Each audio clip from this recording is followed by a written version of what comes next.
Capitalism loves that your first instinct every time you want something is to reach for your wallet or to click that buy now button. Greedy corporations and billionaires have spent billions of dollars over the years honing and fine-tuning that instinct in us. We've gone from being referred to as citizens to more commonly being viewed as consumers. This proclivity to buy now that has been cultivated in us has squelched our creativity and resourcefulness, squashing any inclination to explore alternatives to scratch that particular itch. Since I've already made this video highlighting many of the creative and moneyless ways you can meet your needs while enjoying life a lot more, in today's video I want to delve into how we can rely on each other more to access many of the resources that are already circulating all around us, instead of further enriching corporations, billionaires, and corrupt politicians.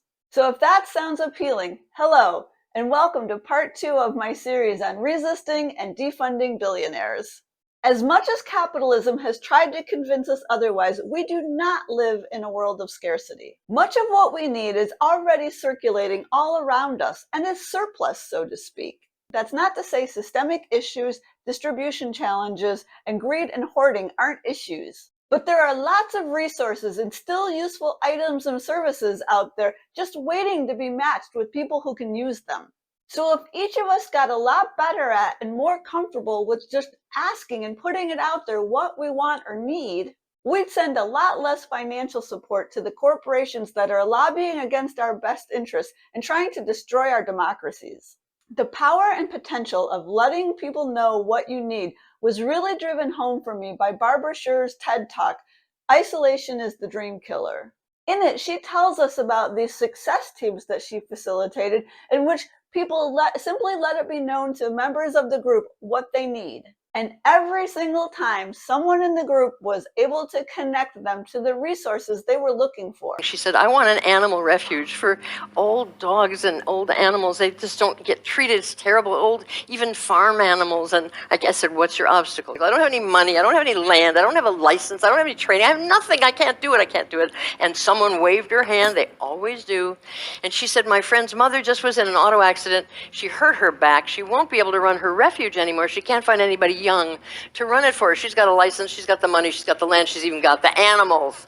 You never know. We are all the center of enormous amounts of information and connections that we don't need and we don't think of unless somebody asks us. So many resources were unleashed and matched with people who would truly use and appreciate them, all because they spoke up and let their wants be known. I really hope you'll go watch that video, or at least the second half, in which Barbara shares even more amazing examples. I've linked to that video in the description below. And while Barbara Sher passed away in 2020, the Success Teams initiative lives on. And you can check the website to see if there are any active teams in your area or sign up to learn how to lead one.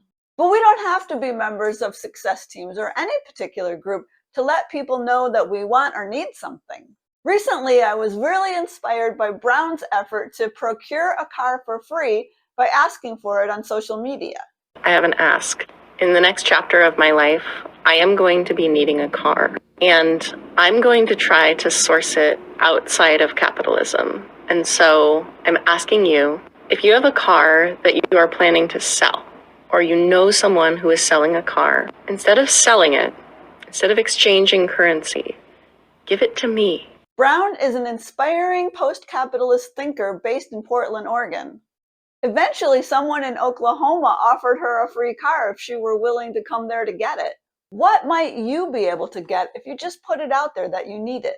I also realize not all of us have social media followings. Or even if you do, you might not be ready yet to make such a big ask publicly. Fortunately, there are some other options for getting connected to resources that don't involve exchanging money, which might also be good first steps. One in particular that comes to mind is the Buy Nothing Project, a worldwide network of gifting communities administered through Facebook and an app.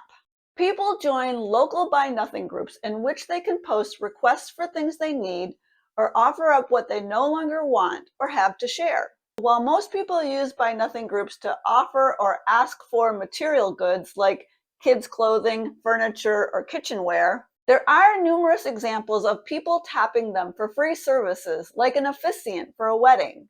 The exchanges are really just limited by members' imaginations and what they're comfortable asking for. But these types of moneyless exchange groups aren't limited to the Buy Nothing project. The Susquehanna Gift Circle has been around for about 10 years, connecting people in central Pennsylvania. It too is administered as a Facebook group and now numbers over 4,000 members. According to the founder, this group challenges dominant thinking around what it means to live together in support of neighbors and local systems. Another option fewer people know about are local time banks, where the currency is time, not money. Exchanges of both goods and services are recorded in specialized time banking software. I'm fortunate to live in a town with a pretty active time bank.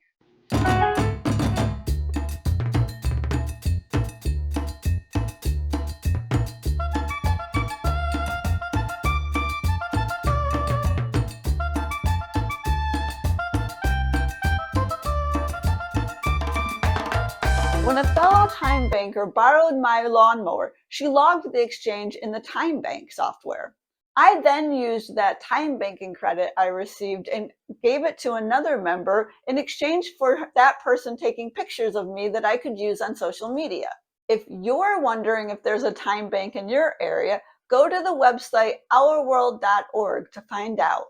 And if you want to know more about time banking in general, watch the rest of that Rob Greenfield video, which I've linked to in the description below. Since time banks can be quite labor intensive to set up if you don't already have one in your community, you might want to consider learning how to facilitate an offers and needs market instead. This seems to be a less cumbersome and easier option to get going. Just like it sounds, these markets exist so people can come together and offer what they have and ask for what they need. The markets facilitate connections, putting underutilized resources to good use. Trainings and supporting materials are administered by the Post-Growth Institute and can be found at offersandneeds.com. And these days, there's Simbi, which refers to the symbiotic economy. Simbi is like a global online time bank facilitating exchanges between people around the world, while also facilitating local in-person connections as well. As their website says, Simbi helps people do what they love and get what they need. These are just a handful of the platforms and organizations that can help connect us to more of those resources circulating all around us. I'd love it if you shared other examples you know about in the comments. When I do find myself contemplating buying something that I can't make or haven't rescued from the waste stream, I'll often first post a request for that item or service in my local time bank or Buy Nothing group to see if I can procure it for free from someone who no longer needs it or is joyfully offering that item or service to the world. And when I saw lots of lychees, which are one of my favorite fruit, just lying on the ground in several yards around my neighborhood, I went around and left handwritten notes with my phone number offering to clean up, pick, and harvest the fruit and share it with the owners. And you know what? 3 of the 4 homeowners called me back and said, "Sure, come on over." So I ended up with lots of lychees and new friends. So again, I ask you to ponder, what might you be able to get if you just put it out there in the world what you're looking for? I recognize that asking for what you want may take more time than quickly going to the store or logging in to shop. It may make you feel uncomfortable or vulnerable in front of others. Unfortunately, though, our collective preference for convenience shopping has played a significant role in leading us to where we are today. With oligarchs and corporate lobbying threatening democracy and our quality of life. I want to note that I am not suggesting that people can just ask for what they want as a way to escape extreme financial hardship. But for those of us with enough money to regularly buy those solutions to our problems, this could be a very impactful strategy, and it would likely improve your quality of life more than you can imagine. Hopefully, I've shared some ideas that will reduce your inclination to reach for your wallet or click that Buy Nothing button first when you need something. Not only does relying on each other more than corporations help us fight fascism, it also makes us a lot more resilient and far less susceptible to the whims of capitalism. It also saves us money and also increases our connections to others, making us feel less isolated and insecure. There it is. If you want to resist, defund, and stick it to the billionaires attempting hostile takeovers of governments around the world, start finding little ways to ask for what you need before you go buy it.